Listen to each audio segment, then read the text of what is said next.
देख सकते हैं रुपेश सिंह सहयोग के रूप में निकल चुके हैं सहयोग करने के लिए। देखते रहें, आगे आगे दिखाते हैं।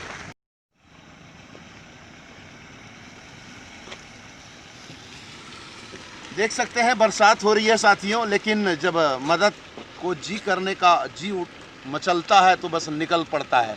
समाज सेवी रुपेश सिंह आगे आगे जा रहे हैं, पीछे पीछे बीएनबी की टीम भी जा रही है। ये जानकारी दे दें, शंभू शरण वर्मा जो केंदुआ गढ़ा के हैं, उनकी डेथ हो चुकी है, हार्ट का पेशेंट था।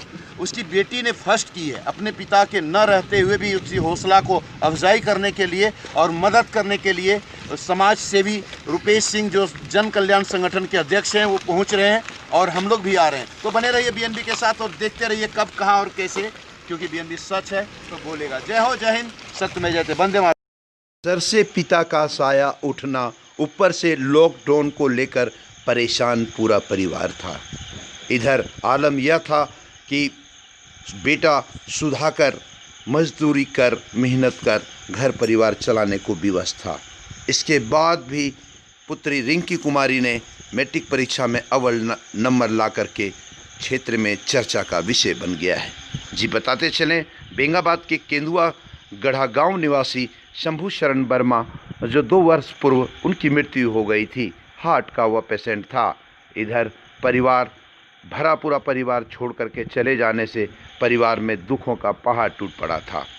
इधर निबंधित मजदूर होने के बाद भी उसे कोई लाभ श्रम विभाग के द्वारा नहीं मिला अब तक। वहीं LIC जो करवाया था उसका भी लाभ अभी तक नहीं मिला है। परिवार किसी तरह जीने को विवश था, लेकिन इसके बाद भी पुत्री रिंकी कुमारी ने मैट्रिक परीक्षा में अव्वल नंबर ला करके क्षेत्र में चर्चा का विषय बन गया। बताया जाता है खूब मेहनत कर, पढ़ाई कर उन्होंने मैट्रिक परीक्षा में फर्स्ट डिवीज़न से पास की। इतनी हालत ख़राब होने के बाद भी रिंकी कुमारी ने अपनी हिम्मत नहीं हारी और परीक्षा में बेहतर अंक लाकर परिवार ही नहीं अपने समाज और गांव का नाम रोशन किया है। उन्होंने अपने परिवार को सारा श्रेय माता पिता को दी है, लेकिन कोई कहती है कि हमारे पिता नहीं है, जिसकी कमी तो है, सरकार के द्वारा कोई लाभ भी नहीं मिला है। इधर कहते हैं कि जिसका कोई नहीं है उसका रुपेश सिंह है यारों।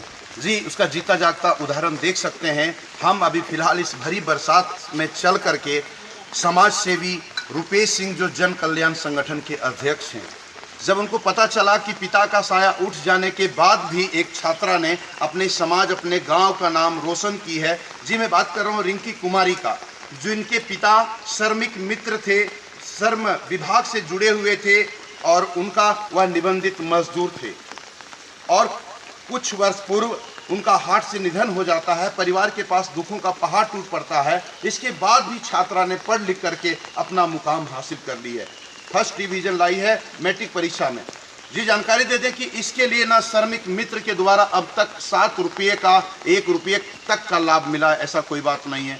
ना कोई विभाग से इनको कोई लाभ मिला है, ना यहाँ स्थानीय जनप्रतिनिधियों द्वारा कोई इनको लाभ मिला है और ना ही विभाग के द्वारा इनको कोई लाभ मिला है, ना ही कोई साथी सहपाठी के द्वारा इनको लाभ मिला है या कोई मदद मिली है।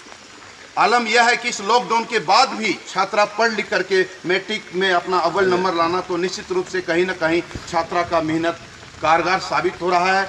यह बातें समाज सेवी रुपेश सिंह को जब पता चला तो उन्होंने मानवता का परिचय दिया है। भरी बरसात होने के बाद भी वो यहाँ पहुँचे हुए इनके घर पर और उनको मिठाई खिला करके भी छात्रा को उनके माँ के द्वारा, उनके परिवार के द्वारा मिल करके मिठाई खिला रहे हैं और हौसला अफजाई कर रहे हैं। जी, जानकारी दे दें कि इनके अलावे भी इनका कहना है कि छात्रा की पढ़ाई लिखाई की जिम्मेवारी मेरी रहेगी। इसके साथ साथ में वो आर्थिक मदद भी करने के लिए तैयार हैं।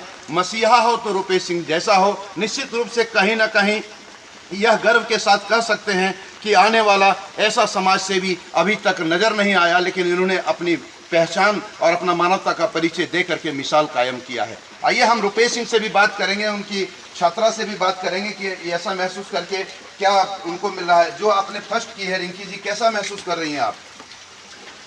कैसा महसूस कर रही हैं? आपने फर्स्ट किया है या किसके लिए, मम्मी के लिए क्या कहना चाहेंगे और लोगों के लिए क्या कहना चाहेंगे? आपने फर्स्ट किया है, कैसा महसूस कर रही हैं, आपको कैसा लग रहा है? अच्छा लग रहा है। अच्छा लग रहा है। अच्छा, ये आपकी माता जी हैं। देख सकते हैं इनकी माता जी हैं जो शंभू शरण वर्मा की धर्मपत्नी है। इनका बेटा जो सुधाकर है, ये मेहनत और मजदूरी करके अपना परिवार का जीविकापार्जन कर रहा है। आप सोच सकते हैं लॉकडाउन, पिता का साया उठना और अपने भाई के मजदूरी के बल पर अपना घर परिवार चलाना, क्या आलम और क्या स्थिति होगी। इस स्थिति को देखते हुए, सुनते हुए, समझते हुए समाज सेवी रुपेश सिंह का यह पहल वाकई सार्थक है और कारगर साबित होगा। निश्चित रूप से दुआएं इस परिवार से भी मिलेगा और ऊपर वाले से भी मिलेगा। तो आइए हम रुपेश सिंह से जानते हैं कि इनका इस पहल के लिए तो उनको बहुत बहुत धन्यवाद बीएनबी करती है, दिल से आभार प्रकट करती है और यह स्वयं क्या कहना चाहते हैं इस छात्रा के लिए। आइए रुपेश सिंह से ही हम लोग जानते हैं। जी रुपेश भैया। हाँ जगन्नाथ भाई, ये शंभू वर्मा जी जो बेगाबाद प्रखंड के मोतीलेदा पंचायत के कैनुआ गढ़ा के रहने वाले हैं, जिनको मैं पिछले 2-3 साल से व्यक्तिगत तौर पर जान रहा था। और मुझे ये भी जानकारी थी कि इनको हार्ट का डिजीज़ था और जब ये डेथ किए उसके कुछ देर पहले इन्होंने मेरे को बोला था कि भैया कुछ मदद कीजिए। तो आपने शायद कुछ देर पहले मेरे को पूछा भी था कि भैया मिले हैं, जानते हैं। तो मैं एक बार बताना चाहता हूँ आपको कि हमने इनको एक बार नहीं कई बार व्यक्तिगत तौर पर हमने इनको आर्थिक मदद भी किया था। और आज आपके माध्यम से, वैसे 2 दिन पहले भी व्हाट्सएप ग्रुप जो बीएनबी है उसके माध्यम से भी हमको जानकारी मिली थी कि शंभू वर्मा की बेटी मैट्रिक की परीक्षा में अच्छा खासा रैंक लाई है, अच्छा खासा मार्क्स लाई है पूरा बेंगाबाद ब्लॉक में। तो मुझे जैसी जानकारी मिली मैं यहाँ पे बच्ची को का हौसला बढ़ाने के लिए पहुँचा और आने वाले समय में भी मैं इस बच्ची को, इसके परिवार को आश्वस्त करता हूँ कि हमारे लायक जो भी मदद हो पाएगा मैं ऑलवेज करूँगा। और यह कार्य मैं जात पात, पार्टी पॉलिटिक्स से उठ के करता हूँ। यह कार्य मेरा व्यक्तिगत नहीं है, यह कार्य जन कल्याण संगठन के माध्यम से होता है और आगे भी होता रहेगा। और सोशल मीडिया के माध्यम से आप लोगों से रिक्वेस्ट करता हूँ कि इस ढंग के अगर और कोई बच्चे होंगे या बच्चियाँ होंगी जिनका पढ़ाई में आर्थिक समस्या के कारण किसी तरह का रुकावट होगी, तो आई kindly request you please call me, I will ready for you for 24 hours. बहुत अच्छी बात है। इनका कहना है कि ऐसी और कई बेटियां हैं जो प्रखंड क्षेत्र में परेशान अगर हैं और अगर उनके दुखों पर पहाड़ टूटा हुआ है उनके परिवार में और आर्थिक स्थिति खराब है तो ऑन द स्पॉट आप सूचना करें, निश्चित रूप से मदद की जाएगी। बहुत बहुत धन्यवाद जन कल्याण संगठन के अध्यक्ष महोदय रुपेश सिंह जी का, समाज सेवी रुपेश सिंह जी का। बीएनबी आपको पुनः एक बार आभार प्रकट करती है ऐसे कार्य करने के लिए, आगे भी आपके उज्जवल भविष्य की कामना करती है। बने रहें आप लोग बीएनबी के साथ और देखते रहें कब, कहां और कैसे क्या दिखाती है आप लोगों को, क्योंकि बीएनबी सच है तो बोलेगा। सत्यमेव जयते। जय हो, जय हिंद। Thank you ji.